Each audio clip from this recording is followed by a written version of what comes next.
નમસ્કાર વિદ્યાર્થી મિત્રો, મારી યુટ્યુબ ચેનલ ઇંગ્લિશ વિંગ્લિશમાં આપ સૌનું હાર્દિક સ્વાગત છે. આપણે આજનો ટોપિક એટલે કે ચાલુ ભવિષ્યકાળ, ધ કન્ટિન્યુઅસ ફ્યુચર ટેન્સ. સીધા આપણે પોઈન્ટ ઉપર આવીએ. ટેન્સ એટલે કે ગ્રામર એટલે કે વ્યાકરણનો પાયો કહેવાય, કોઈ પણ ભાષાનો પાયો એટલે કે ટેન્સ. તો આગળ આપણે 5 કાળની ચર્ચા કરી ગયા, 3 સાદા કાળ, ચાલુ વર્તમાન કાળ અને ચાલુ ભૂતકાળ.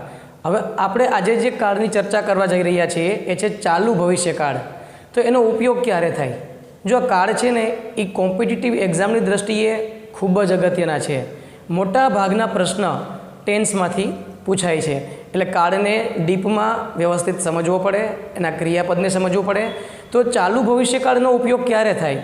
તો શબ્દ ઉપરથી જ તમે નક્કી કરી શકો. ભવિષ્યમાં કોઈ સમયે કોઈ ક્રિયા ચાલુ હશે તે દર્શાવવા માટે ચાલુ ભવિષ્યકાળનો ઉપયોગ થાય છે. હું એમ કહું કે આવતીકાલે 5 વાગે હું જમી રહ્યો હશું. આવતીકાલનો અર્થ થયો ભવિષ્યકાળ. ત્યારે 5 વાગે કઈ ક્રિયા ચાલુ હશે? તો કે જમવાની. હજી હું જમતો નથી પણ આવતીકાલની વાત કરું છું. આવતીકાલે 5 વાગે હું જમી રહ્યો હશું. તો આ એક પ્રકારનું પ્રેડિક્શન થયું, એ ભવિષ્યવાણી જે આપણે કહીએ તે. પછી હું જમતો જ હોઉં એવું જરૂરી નથી, પણ કોઈ કહે કે ભાઈ આવતીકાલે 5 વાગે તું શું કરે છે? તો હું કહીશ કે ભાઈ આવતીકાલે 5 વાગે હું જમી રહ્યો હશું. તો આને કહેવાય છે ચાલુ ભવિષ્યકાળ. એટલે કે ભવિષ્યમાં કોઈ ક્રિયા ચાલુ હશે તેમ દર્શાવી હોય તો ચાલુ ભવિષ્યકાળનો ઉપયોગ થાય છે. હવે આગળ વધીએ એના ક્રિયાપદ ઉપર અને એના ઓળખના શબ્દ. તો જેવી રીતે સાદા ભવિષ્યકાળમાં ટુમોરો આવે છે, ધ નેક્સ્ટ પછી કોઈ પણ વર્ડ આવે છે, એ રીતે ચાલુ ભવિષ્યકાળમાં પણ એ શબ્દો આવી શકે. બરાબર છે. ત્યાર પછી સૌથી અગત્યની વસ્તુ હવે આવી છે એનું ક્રિયાપદ. તો ચાલુ શબ્દ આવે, આપણે ચાલુ વર્તમાન કાળ અને ચાલુ ભૂતકાળમાં પણ આ વસ્તુ જોઈ ગયા હતા કે જ્યાં ચાલુ શબ્દ આવે ત્યાં હંમેશા ક્રિયાપદનું આઈએનજી વાળું રૂપ ફરજિયાત આવે. આઈએનજી વાળા ક્રિયાપદ વગર ચાલુ કાળ કોઈ દિવસ બની શકતો નથી. એટલે કે ક્રિયાપદનું આઈએનજી વાળું રૂપ. હવે ચાલુ કાળ છે, બરાબર, ચાલુ ભવિષ્યકાળ. તો અહીંયા આવશે વિલની સાથે બી, એટલે કે will plus be plus V ING. આ ચાલુ ભવિષ્યકાળનું ક્રિયાપદ થયું, જે આપણે હંમેશા યાદ રાખવું પડશે. ત્યાર પછી આગળ વધીએ તો અલગ અલગ પ્રકારની વાક્ય રચના. તો પહેલું છે વિધાન વાક્ય. તો વિધાન વાક્યના કુલ 2 પ્રકાર છે, હકાર વાક્ય અને નકાર વાક્ય. હકાર વાક્ય એટલે કે એફર્મેટિવ સેન્ટેન્સ. તો એની વાક્ય રચના તમને બધાને ખ્યાલ છે, કારણ કે દરેક કાળમાં વાક્ય રચના કેવી હોય છે? સરખી. હવે આપણે જોઈએ વાક્યના પ્રકારો. વાક્યના પ્રકારોમાં પહેલો પ્રકાર છે વિધાન વાક્ય. તો વિધાન વાક્યના કેટલા પ્રકાર છે? 2, હકાર વાક્ય અને નકાર વાક્ય. હકાર વાક્યને અંગ્રેજીમાં કહેવાય છે એફર્મેટિવ સેન્ટેન્સ. તો દરેક કાળમાં હકાર વાક્યની વાક્ય રચના સરખી જ હોય છે. પહેલાં કર્તા, પછી ક્રિયાપદ, પછી કર્મ અને છેલ્લે આવે છે અન્ય શબ્દ. તો અહીંયા આપણે કર્તા, પછી ક્રિયાપદ. તો અહીંયા ક્રિયાપદ શું હોય છે? તો કે વિલ બી પ્લસ ક્રિયાપદનું આઈએનજી વાળું રૂપ. આ આખું વર્બ થયું. ત્યાર પછી કર્મ અને અંતે આવે છે અન્ય શબ્દ.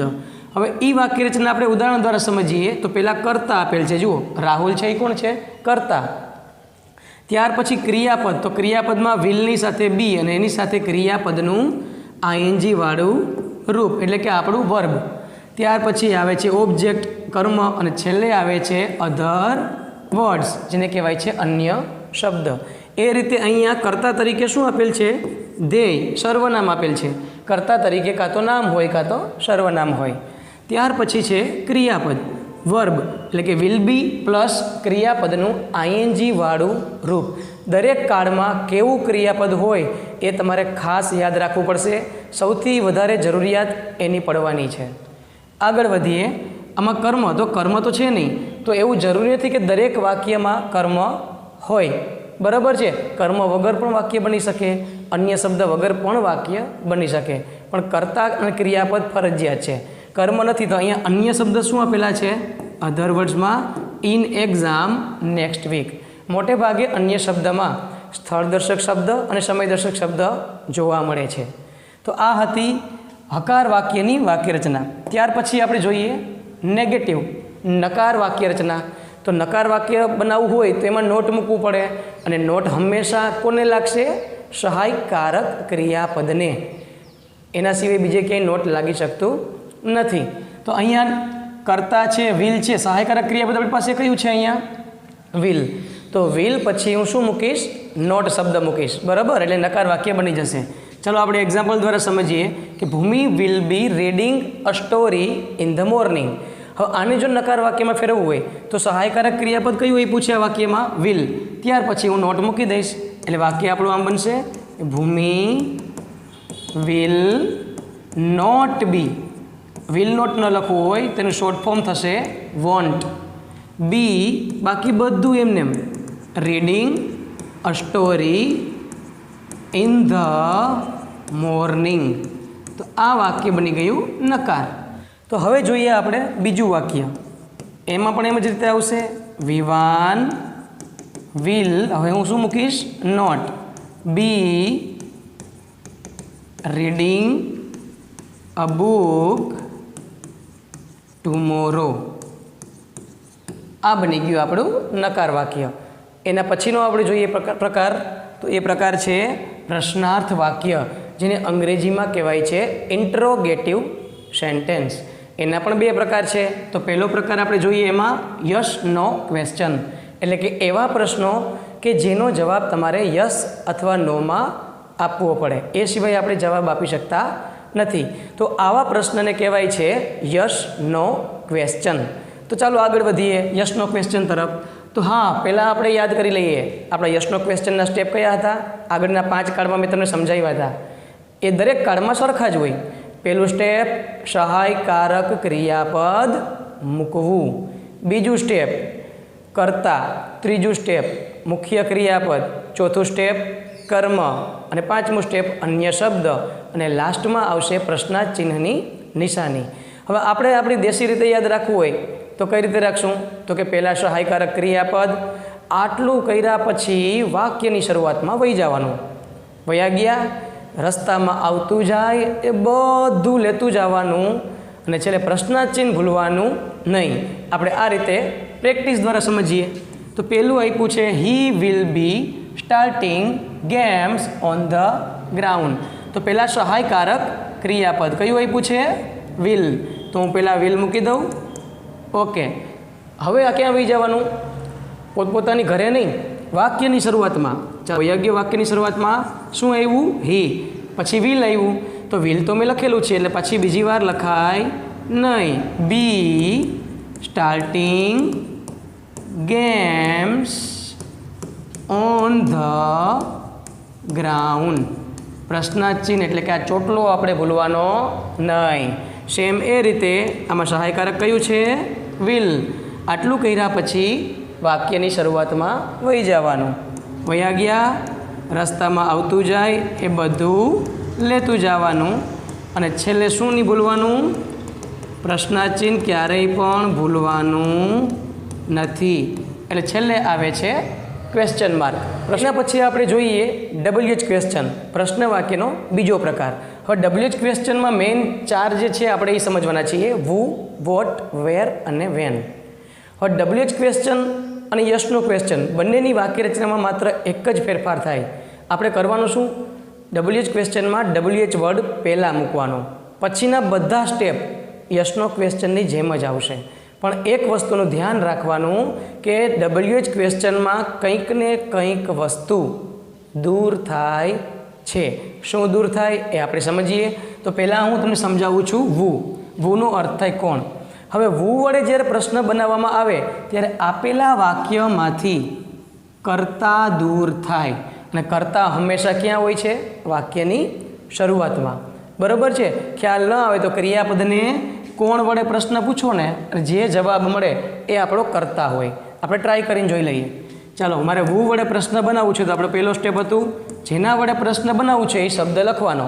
તમે વુ લખ્યું. હવે શું દૂર થાય ચેક કરવું હોય તો મુખ્ય ક્રિયાપદ છે રન, દોડવું. કોણ દોડે છે અહીંયા? કોણ વડે પ્રશ્ન પૂછ્યો તો જવાબ મળ્યો કન્નુ. તો કન્નુના સ્થાને વુ મૂકી બાકી બધું એમને આવશે. એટલે કે we will be running in the race. Question mark ભૂલવાનો નહીં. એ રીતે આમાં કર્તા તરીકે શું આપેલ છે આપણને? સર્વનામ. તો તેના સ્થાને હું શું મૂકી દઈશ? વુ. પછી બધું એમને એમ, બીજો કોઈ ફેરફાર આમાં થતો નથી. Will be sleeping in the house. Question mark ક્યારેય પણ ભૂલવો નહીં. એટલે આટલું યાદ રાખવાનું કે વુ વડે પ્રશ્ન બનાવવું હોય તો આપેલા વાક્યમાંથી કરતા દૂર થાય. ચાલો તેના પછી જોઈએ હવે વોટ. તો વોટ છે, વોટ વડે પ્રશ્ન બનાવો ને એટલે આપેલા વાક્યમાંથી શું દૂર થશે ખબર છે? કર્મ. તો કર્મને પહેલાં ગોતવું પડશે. તમારે કોઈ વસ્તુ દૂર કરવી છે તો પહેલાં એને શોધવી પડશે. તો કર્મ કઈ રીતે મળે? ક્રિયાપદને શું વડે તમે પ્રશ્ન પૂછો અને તમને જે જવાબ મળે એ આપણું કર્મ. આપણે ટ્રાય કરીને ચેક કરી લેવાનું. મુખ્ય ક્રિયાપદ છે ઈટ. ઈટ એટલે ખાવું. શું ખાવું? તો જવાબ મળશે ફ્રૂટ્સ. એટલે એ આપણું કર્મ છે જેને દૂર કરવાનું. હવે પહેલું સ્ટેપ છે જેના વડે પ્રશ્ન બનાવવો હોય એ શબ્દ મૂકવાનો. આટલું કર્યા બાદ ક્યાં વહી જવાનું? સોરી, બીજું સ્ટેપ સહાયકારક ક્રિયાપદ. ચાલો હવે આપણે વાક્યની શરૂઆતમાં વહી જઈએ. રસ્તામાં આવતું જાય તે બધું ભેગું કરતા જઈએ. બી ઇટિંગ. ફ્રૂટ્સ તો નીકળી ગયું અને પાછળ કાંઈ વધ્યું નથી એટલે પ્રશ્નાર્થ ચિહ્નની નિશાની. ત્યાર પછી આપણે જોઈએ the king will be asking. એ મુખ્ય ક્રિયાપદ છે આસ્ક એટલે કે પૂછવું. શું પૂછવું? તો જવાબ મળશે ક્વેશ્ચન. તો આ ક્વેશ્ચન છે એ આપણું કર્મ છે જે દૂર થશે. હવે જેના વડે પ્રશ્ન બનાવવું છે એ શબ્દ મેં લખ્યો. બીજું સ્ટેપ સહાયકારક ક્રિયાપદ. પછીનું સ્ટેપ વાક્યની શરૂઆતમાં વહી જવાનું અને રસ્તામાં આવતું જાય એ બધું લેતા જઈએ. એટલે what will the king be. Will તો આવી ગયું છે. Be asking. હવે શું કીધું? To the people. Question mark ક્યારેય પણ ભૂલવાનો નહીં. અને મોટાભાગના વિદ્યાર્થી અહીંયા જ ભૂલ કરે છે. તેના પછી આપણે જોઈએ વાક્ય રચના વેર. વેર એટલે કે ક્યાં. એના જવાબમાં હંમેશા સ્થળ જ મળે. તો આપેલા વાક્યમાંથી સ્થળ દર્શક શબ્દ શું થાય? દૂર થાય. તો પહેલાં એને ગોતવાના અને એ હંમેશા ક્યાં હોય છે? વાક્યને અંતે હોય. ખ્યાલ ન આવે કે શું દૂર થાય તો ક્રિયાપદને ક્યાં વડે પ્રશ્ન પૂછી જ લેવાનો. બાજુમાં પ્રશ્ન પૂછવા કરતાં ક્રિયાપદને પ્રશ્ન પૂછાય. બરાબર છે? વધારે ફાયદો થશે. તો અહીંયા ક્રિયાપદ છે વર્ક. ક્યાં કામ કરવાની વાત છે? તો કે ઇન ધ ઓફિસ.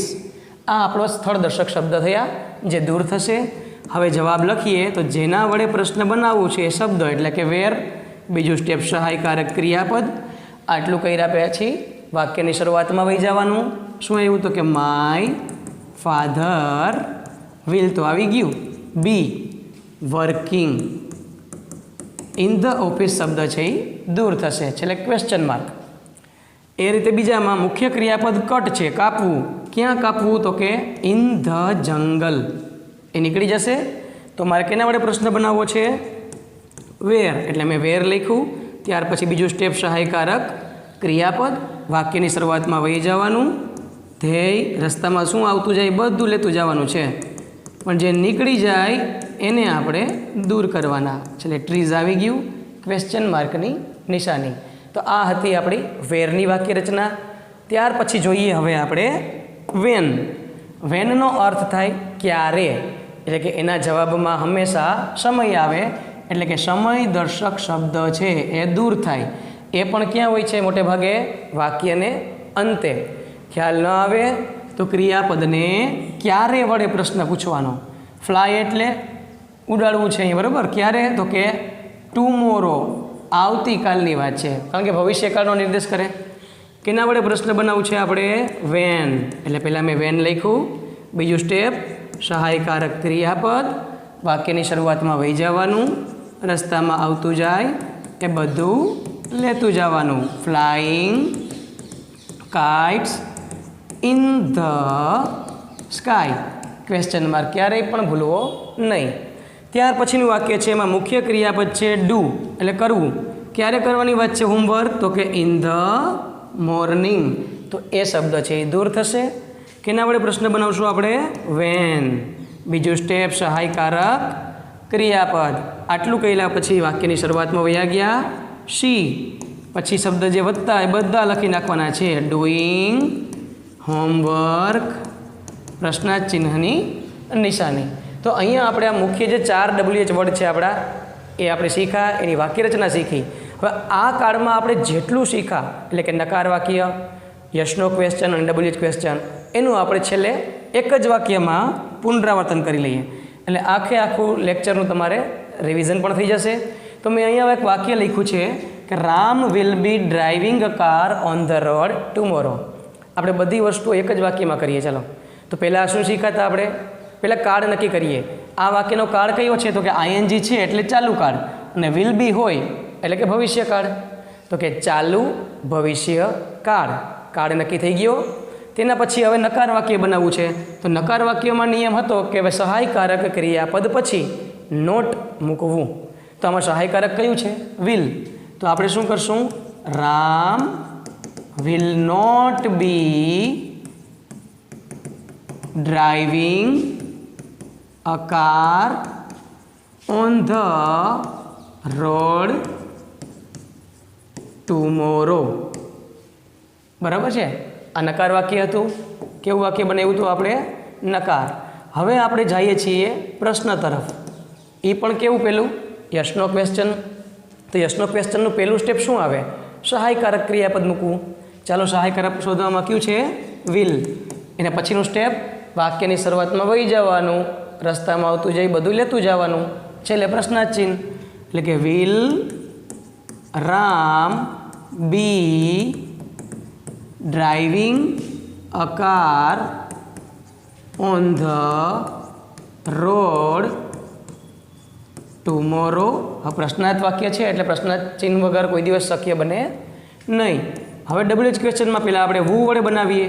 તો વુ વડે પ્રશ્ન બનાવવો એટલે શું દૂર થાય? તો કે કર્તા. એટલે કર્તાના સ્થાને જ વુ મૂકી દેવાનું. વુ will B driving a car on the road tomorrow. એટલે પ્રશ્નાર્થ ચિહ્નની નિશાની. બીજું બનાવીએ છીએ વોટ વડે. તો વોટ વડે પ્રશ્ન બનાવો એટલે કર્મ દૂર થાય. તો કર્મ કેમ મળશે? ક્રિયાપદને શું વડે પ્રશ્ન પૂછતા કર્મ મળે. ડ્રાઈવ એટલે હંકારવું. શું? તો કે કાર. એટલે એ કાર કર્મ છે એ નીકળી જશે. હવે આપણા સ્ટેપ પહેલાં WH વર્ડ લખવાનો. આટલું કર્યા પછી સહાયકારક ક્રિયાપદ, પછી સીધું વાક્યની શરૂઆતમાં વહી જવાનું, રસ્તામાં આવતું જાય એ બધું લેતા જઈએ. Ram be driving. હવે એ કાર નીકળી જાય એટલે ઓન ધ રોડ ટુમોરો. ત્યાર પછી આપણે બનાવીએ છીએ વેર વડે. તો વેર વડે બનાવીશ એટલે સ્થળ દર્શક શબ્દ નીકળશે. કયા છે આપણી પાસે? On the road. તો જેના વડે પ્રશ્ન બનાવવું છે એ શબ્દ લખવાનો. પછીનું સ્ટેપ સહાયકારક ક્રિયાપદ. આટલું કર્યા પછી વાક્યની શરૂઆતમાં વહી જવાનું અને રસ્તામાં આવે એ બધું ભેગું લેતું જવાનું. આ સ્ટેપ કોઈ દિવસ ભૂલવાના નહીં. A car tomorrow. પ્રશ્નાર્થ ચિહ્ન. અને છેલ્લું સમયદર્શક શબ્દ. કયા છે આપણી પાસે સમયદર્શક શબ્દ? ટુમોરો. તો આ છે એ દૂર થશે. હવે આપણે વાક્ય બનાવીએ. કેના વડે? વેન. પછી બીજું સ્ટેપ સહાયકારક ક્રિયાપદ. આટલું કર્યા પછી વાક્યની શરૂઆતમાં વયા ગયા. રસ્તામાં શું આવ્યું? તો કે રામ. વિલ તો એકવાર લખી નાખ્યું. પછી આવ્યું be driving a car on the road question mark. તો એક જ વાક્યમાં આપણે આખા લેક્ચરનું પુનરાવર્તન કરી લીધું ને. મને એવી આશા છે કે તમને બધું સરળ રીતે સમજાયું હશે. જો સમજાઈ ગયું હોય તો તમારા માટે એક સુંદર મજાનું હોમવર્ક પણ ભેગું રાખેલું છે. તમારે આ એક જ વાક્યમાં આ રીતે નકાર વાક્ય અને બધા પ્રશ્ન વાક્ય બનાવવાના છે. તમે બનાવી લ્યો. જવાબ આવી જાય એટલે કોમેન્ટ બોક્સમાં ડન લખી અને મને મોકલજો. હું સમજી જઈશ કે તમને આ લેક્ચર ઇઝી લાગ્યું છે. બરાબર છે? છતાં પણ તમને કંઈ પ્રશ્ન હોય તમે કોમેન્ટ બોક્સમાં મને પ્રશ્ન કરી શકો છો. હું એનો જવાબ આપીશ. આ પ્રકારના બધા વિડીયો છે એ મારી YouTube ચેનલ ઉપર અવેલેબલ છે. એટલે તમારે સુધી આ વિડીયો પહોંચે તેના માટે તમારે ખાસ સબસ્ક્રાઈબ જરૂર કરજો. વિડીયો પસંદ આવ્યો હોય તો લાઈક અને શેર પણ કરજો. અસ્તુ. જય હિન્દ, જય ભારત.